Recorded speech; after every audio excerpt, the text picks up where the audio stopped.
Sehingga Abu Hurairah ini walaupun intensitasnya dikit dengan Rasulullah, tapi begitu membekas. Dan beliau pada akhir hayatnya beliau itu dimakamkan di mana? Yaitu di Baqi. Kalau orang-orang mengatakan Jannatul Baqi, surganya Baqi, beliau adalah salah satunya yang dimakamkan di situ. Sehingga kalau kita melewati Baqi, disunahkan kita mengucapkan Assalamualaikum ya ahlil kubur, yaitu Assalamualaikum, keselamatan bagi kalian wahai penduduk kubur. Bukan hanya di Baqi, tetapi tatkala kita lewat di pinggirnya kuburan, maka kita juga disunahkan untuk mengucapkan Assalamualaikum terhadap penduduk kuburan tersebut.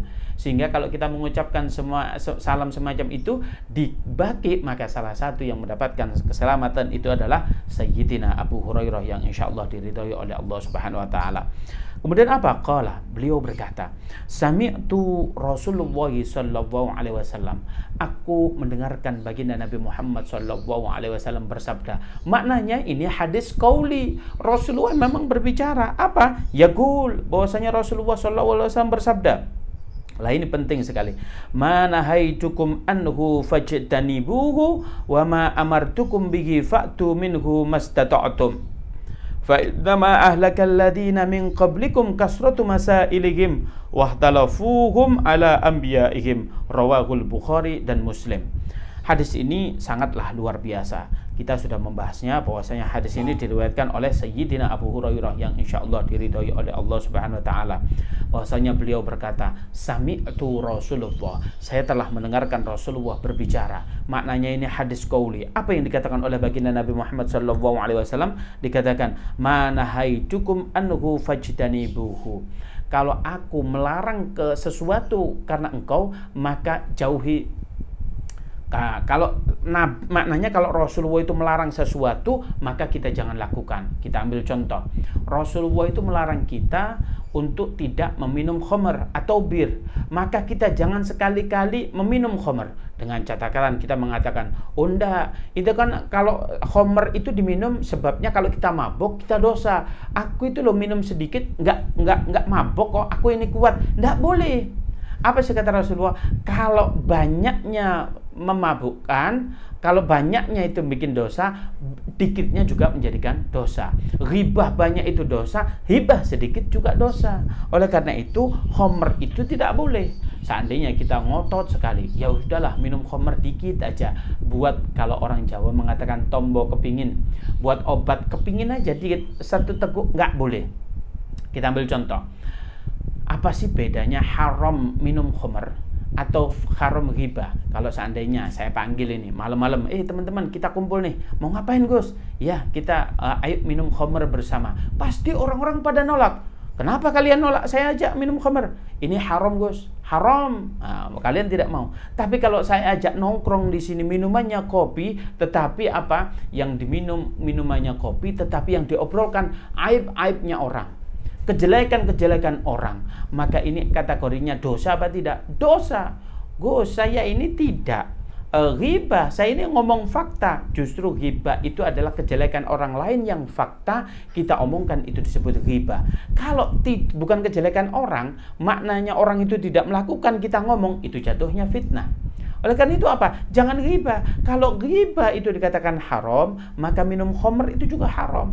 Makanya kalau ghibah itu kita dosa, minum khamr juga dosa. Tidak ada bedanya khamr, haramnya khamr dengan haramnya ghibah. Oleh karena itu janganlah. Kalau apapun itu kalau dilarang oleh baginda Nabi Muhammad SAW, maka jangan sampai di antara kita, Ustadz, kenapa sih kita makan babi? Nah ini loh, orang-orang itu banyak nanya, ya sudah, babi itu haram, maka jangan dimakan. Oh, babi itu karena dilarang karena kita teliti gitu ya, karena ada cacing bitanya. Jangan. Kalau sesuatu yang dilarang oleh Allah, kalau ditanya, kenapa Anda tidak makan babi? Bukannya babi itu enak? Loh, kenapa saya nggak makan babi? Karena dilarang oleh Allah Subhanahu wa taala. Jangan sampai kita mengatakan, oh saya nggak makan babi ini karena ada cacing bitanya. Nanti kalau kita jumpa ada babi disembelih, bisa dihilangkan cacing pitanya. Mungkin ada obat atau di laboratorium ditemukan sesuatu yang bisa menghilangkan cacing pitanya. Apakah daging babinya jadi halal? Tidak. Maknanya haramnya babi itu bukan karena cacing pita, bukan karena dia enak, bukan dia makannya paling jorok. Hewan paling jorok itu kan babi ya. Makan nggak dikasih makan, kotorannya dimakan sendiri, itu babi itu. Bukan itu. Masalahnya babi itu haram adalah diharamkan oleh Allah Subhanahu wa taala. Sehingga kalau ada yang nanya, "Kenapa Anda nggak makan babi?" Karena dilarang oleh Tuhan saya. Beres. Makanya di sini nggak ada perdebatan. Kalau di sini dikatakan oleh Rasulullah, "Mahanahaitukum fajtanibuhu." Kalau kalian itu dilarang oleh Allah Subhanahu wa taala, maka jauhilah. Jangan sampai kita ini seperti orang Yahudi. Orang Yahudi itu dulu ditanya oleh Allah Subhanahu wa taala, kalian mau beribadah hari apa? Oh iya, saya ibadahnya hari Sabat, hari Sabtu begitu ya. Oh ya, bagus. Ya sudah. Sebab Bani Israel ini kalau diperintahkan hari Jumat atau hari apa oleh Allah Subhanahu wa taala, gitu ngeyel, sukanya nawar begitu. Kalau ada orang itu disuruh ibadah kok ngeyel aja. Nah, itu otak-otak Yahudi itu barangkali ya. Nah, ini beliau itu orang Yahudi itu milihnya hari Sabtu. Tapi di hari Sabtu itu diuji oleh Allah Subhanahu wa taala apa? Dengan cara dikatakan begini, kalau kalian hari Sabtu ibadah, maka tidak boleh ada yang kerja, nggak boleh nyari ikan, nggak boleh apa, tapi diuji oleh Allah Subhanahu wa taala. Mereka sudah sepakat hari Sabtu, tapi hari Sabtu itu dibikin oleh Allah Subhanahu wa taala apa? Ikannya berlimpah luar biasa, ikan banyak, sehingga orang tergiur nih. Tapi orang Yahudi itu zaman dahulu bagaimana? Oh, punya otak ini. Bagaimana? Di pinggir pantai itu digali. Kotak digali begitu ya, sehingga kalau laut pasang, kemudian apa? Ikannya masuk situ. Kemudian ditegur oleh Nabi pada saat itu. Kalian kenapa kok nangkap ikan? Enggak, saya enggak nangkap ikan. Saya hanya menggali aja di sampingnya, tiba-tiba ikan itu masuk dengan sendirinya. Nah, kalau ada orang disuruh ibadah masih pakai otak-otak semacam itu otak Yahudi itu. Iya. Makanya apa? Kalau disuruh ibadah jangan sampai alasan.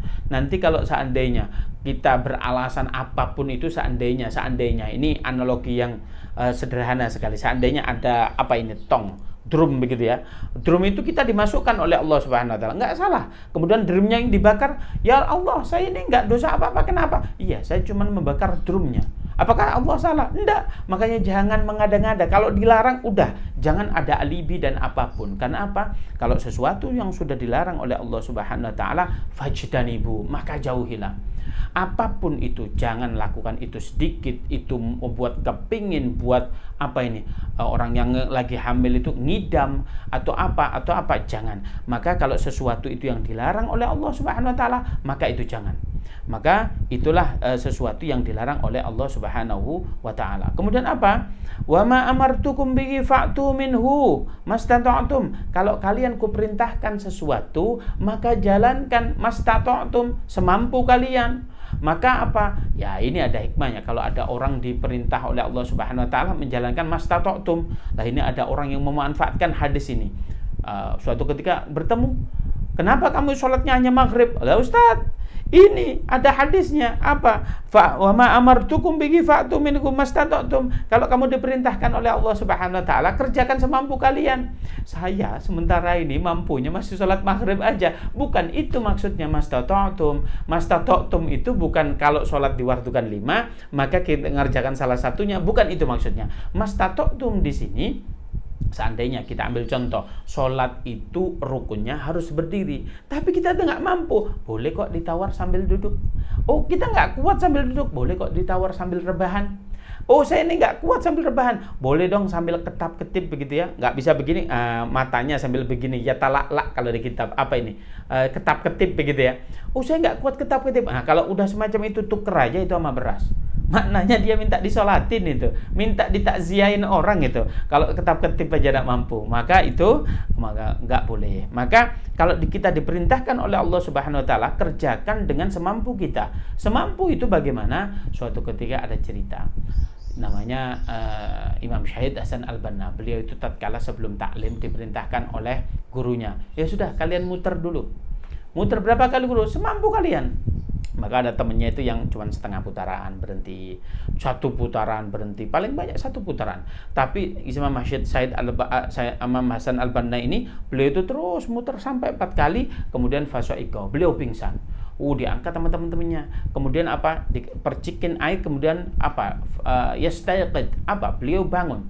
Nah, kamu ini disuruh guru untuk apa ini? Semampunya kok memaksakan. Oh enggak, saya enggak memaksakan. Loh kenapa? Kata guru semampunya, saya itu sebelum pingsan masih ada semampu saya begitu. Masih sekuat tenaga, sebelum saya pingsan saya ini masih ada tenaga. Maknanya kalau perintahnya sekuat tenaga, ya sampai begitu. Itulah kata-kata mastata'tum. Sehingga apa? Kita itu nggak boleh difardukan sholat 5, satu aja yang dilakukan, nggak boleh. Maka apa? Kita mengerjakan mastata'tum itu begini, semampu kita. Kalau kita nggak kuat berdiri, tadi contohnya sholat, kita boleh sambil duduk. Kalau kita terus begitu, itu kategori mastata'tum. Baik.